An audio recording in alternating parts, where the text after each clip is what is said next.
যারা এতিমকে ভালোবাসবে, এতিমের প্রতি মায়া দয়া দেখাবে, আমার আল্লাহ পাক রব্বুল আলামিন তাদের সম্মান উভয় জগতে বৃদ্ধি করে দেবেন, বাড়িয়ে দেবেন। আব্বাজি আমার, এতিমকে যদি আপনি মহব্বত করেন, এতিমকে ভালোবাসেন, এতিমের মুখে যদি আহার তুলে দিয়ে থাকেন, খোদার কসম খেয়ে বলি নবী বলেছেন, ওই এতিমকে ভালোবাসার কারণে তার ঠিকানা জান্নাত হয়ে যাবে।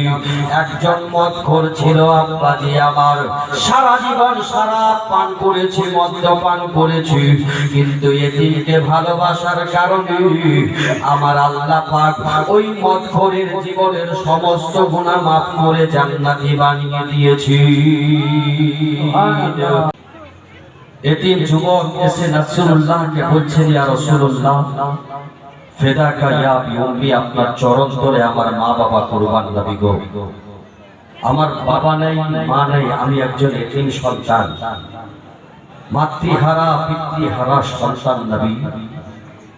আমার একটা ছোট্ট খেজুর বাগান আছে, ওই খেজুর বাগানে বেড়া দিব, ঘেরা দিব, ঘেরা দিতে গিয়ে, বেড়া দিতে গিয়ে, একটা ওয়াল তুলতে গিয়ে পড়োশির প্রতিবেশীর একটা খেজুর সীমানায় পড়ে যাচ্ছে, আমার আলের সোজা পড়ে যাচ্ছে।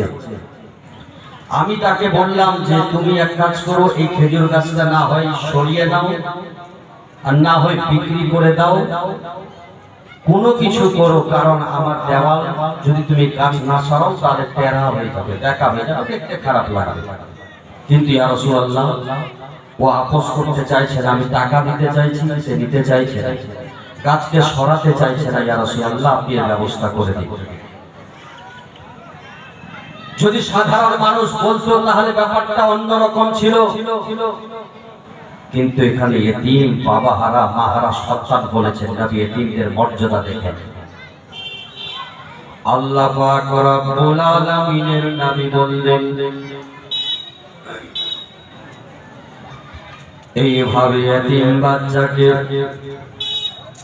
ওই এতিমের কথাকে শোনার পরে রাসূলুল্লাহ বললেন, বলে শোনো শোনো, এই আল্লাহ পাকের বান্দা, আমার গোলাম, চিন্তা করো না, যেই তোমার প্রতিবেশী তোমাকে খেজুর গাছটা দিতে চাই না রে, তুমি একটু তাকে গিয়ে বলো না, বলো শেষবারের মতো নবী কথা গিয়ে বলো, নবী দিতে বলেছে, তাই কিনা দেখি। ওই ছেলেটা, ওই এতিম বাচ্চা উঠে তাড়াতাড়ি করে চলে গেলেন। ও আব্বাজিরা রে, ওই মজলিস থেকে তাড়াতাড়ি করে উঠে গিয়ে প্রতিবেশীকে বলছেন, বলে শোনো, আমি রাসূলুল্লাহর কাছে গিয়েছিলাম, আমি নবীকে বললাম এই গাছের কথা, রাসূলুল্লাহ গাছটাকে বিনিময় করে আমার কাছে বিক্রি করে দিতে বলেছেন। বলে শোনো শোনো, এই গাছটা তুমি আমাকে দিয়ে দাও, যাতে করে দেওয়ালখানা, আমি আমার ওয়ালখানা সঠিকভাবে দিতে পারি। এমন সমতে আব্বাজিরা আমার, ওই লোকটা বলছে, বলে আমি তো তোমাকে গাছ দেব না, দেব না, দেব না। আচ্ছা বলো তো, বলো, আমি তোমাকে গাছটা না দেবার কারণে তুমি রাসূলুল্লাহর কাছে গিয়ে আমার ব্যাপারে লালিশ কেন জানালে? বলো, রহমাতাল লিল আলামিনের কাছে গিয়ে কেন লালিশ জানালে? কেন তুমি আমার কথা গিয়ে বললে? বলো, শুনে নাও, আজকের পর থেকে এই গাছখানা আমি তোমার কাছে বিনিময় করব না, বিক্রি করব না। কেন তুমি বললে কি? অতএব আমি গাছ বিক্রি কোন রকমই করব না। এমন সমতে আব্বাজিরাই আমার এতিম বাচ্চার মর্যাদা দেখুন। নবী আমার বলেছিলেন, যাও দিয়ে আমার কথা বলবে, গাছটা দিয়ে যাবে, দিয়ে যাবে।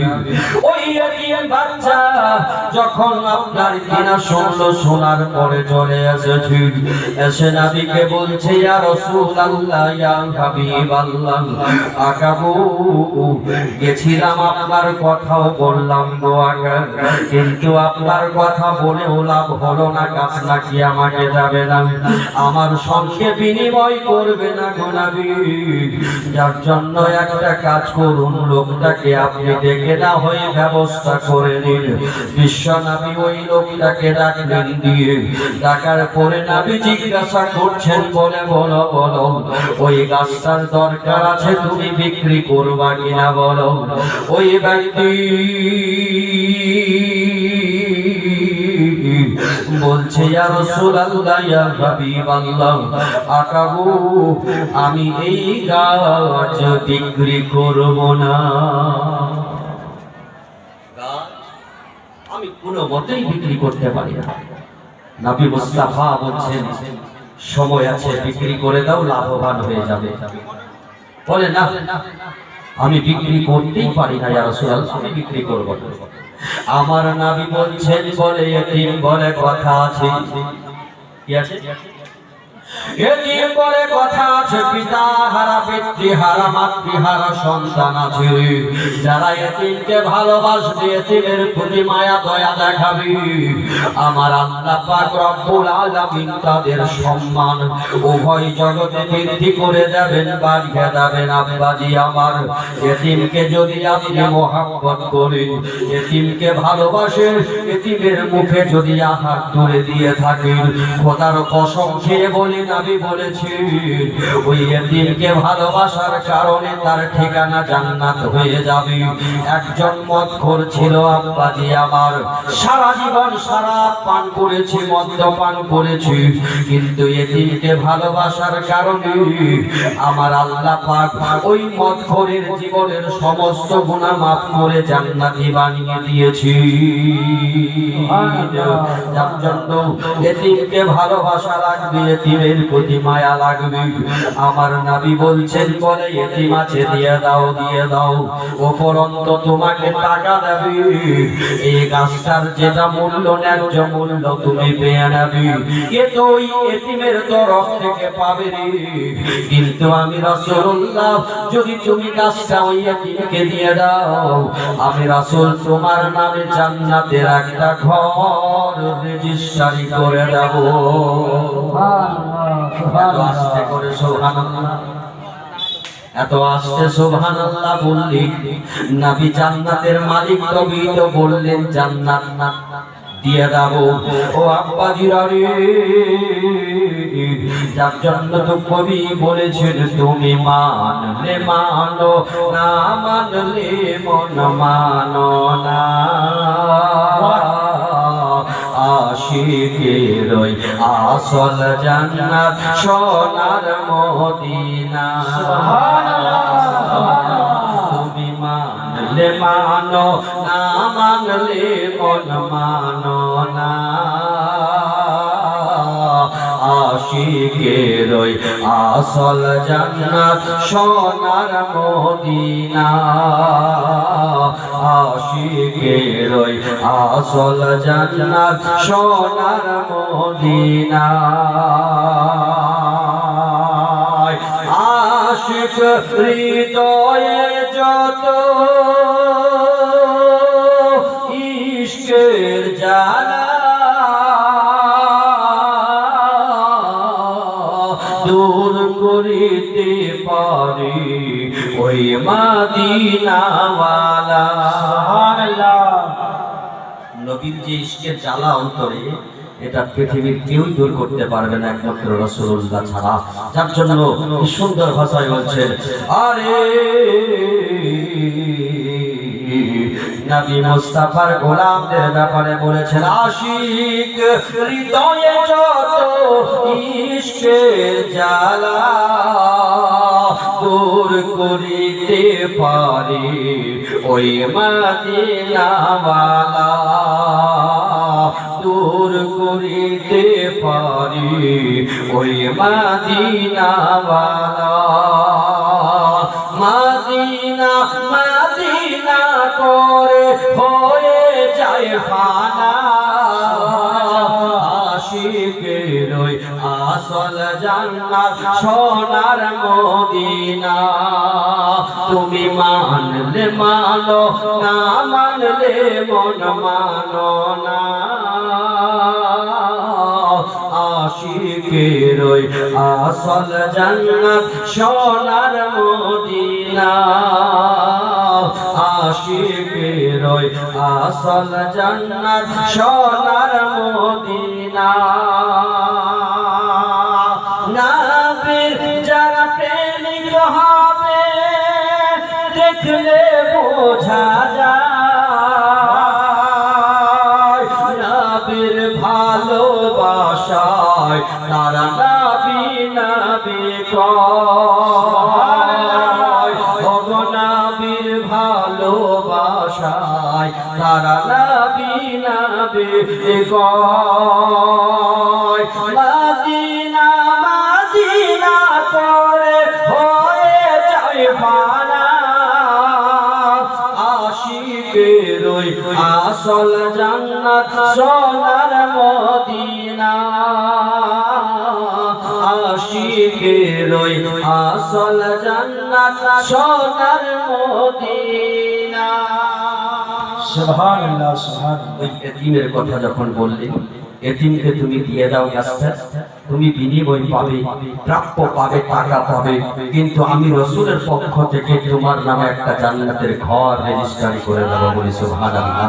কিন্তু পুরো হাদিসে এসেছে রাসূলুল্লাহ বলেছিলেন একটা গাছ দেব এত বড় গাছটা হবে তার ডালপালা এতটা জান্নাতে ছড়িয়ে যাবে পুরো ব্যক্তি যদি 100 বছর ধরে সফর করে আর 100 বছর পর যে জায়গাতে পৌঁছাবে যতদূর পৌঁছাবে ঠিক তার ডালপালা গুলো অতিক্রম করতে ততদিনই সময় লাগবে বলি না সুবহানাল্লাহ সুবহানাল্লাহ। এত বড় একটা গাছ দেবেন। এবার ওই মানুষটা একটু কথা এখানে কম বলবেন। ওই মানুষটা বলছে জলসা শুনতে এসেছেন তো নাকি বলেন তাহলে শোনো শোনো দেখেন এইসব কথা সহজে জলসাটা শুনতে পাবেন না মসজিদ নির্মাণের জন্য জলসা দিয়েছেন মসজিদকে সাজে সজ্জিত করলে মসজিদের সৌন্দর্যকে বৃদ্ধি করলে মসজিদের লাইট লাগালে কি হবে আপনারা হয়তো শুনেননি আজকে আপনাদেরকে বলে যাব মসজিদে সর্বপ্রথম লাইট কে লাগিয়েছিলেন সর্বপ্রথম মসজিদের নববীতে আলোর ব্যবস্থা কোন সাহাবা করেছিলেন বেরাদার মুসলমান তাহলে আগে কি আলো ছিল না মসজিদে নববীতে কিভাবে সাহাবায়ে কেরামেরা আলোর ব্যবস্থা করছিলেন এই বিষয়ে আজকে আলোচনা হবে কিন্তু এরপরে এটাও আলোচনা হবে মসজিদ যে আপনি সাজে সজ্জিত করলেন বিনিময়ে আপনি কি পাবেন এর বিনিময়ে আপনার বেনিফিট কি আছে এর বিনিময়ে আপনার ফায়দা কি আছে এই বিষয়ে আজকে আমি হাদিসখানা পড়ব তবে রাসূল সাহাবাকে কি বললেন এতিম আছে দিয়ে দাও তুমি গাছটা দিয়ে দাও ও আমার সাহাবারে এতিম বাচ্চা বলে কথা আছে গাছখানাকে তুমি দিয়ে দাও এই গাছখানা যদি তুমি দিয়ে থাকো তাহলে তুমি বিনিময় পাবে টাকা পাবে তার যেটা ন্যায্য মূল্য সেটা এতিমের কাছ থেকে পেয়ে নেবে আর শুনে রাখো দিয়ে যদি এই গাছটা তুমি দিয়ে দাও কিন্তু এতিমের পক্ষ থেকে থাকবে রে কিন্তু আমি রাসূলুল্লাহ মায়াবী নবী বলছি দিয়ে এই গাছটার বিনিময়ে আমি রাসূলুল্লাহ তোমার নামে জান্নাতের একটা ঘর রেজিস্ট্রি করে দাও এবার আসুন আব্বাজি আমার হযরত নবী মুস্তাফা সাল্লাল্লাহু আলাইহি ওয়াসাল্লাম যখন বললেন দিয়ে গাছটাকে দেওয়ালের গাছ দিয়ে দাও বিনিময়ে জান্নাতি গাছ পাবে দিয়ে জান্নাতি ঘর তোমাকে দেওয়া হবে তথাপি ওই লোকটা রাজি হয়নি কিন্তু সবাই তো এক না এখানে মসজিদের জন্য যদি হাত পাতি আপনাদের কাছে কেউ বলবে টাকা দেব আর কেউ বলবে টাকা দেব না এবার সবাই তো আব্বাজি সমান না রাসূলুল্লাহ যখন জান্নাতের কথা বললেন ওই ব্যক্তি বলছেন আমি তো দিতে পারি না কিন্তু শুনুন এই যে দেখেন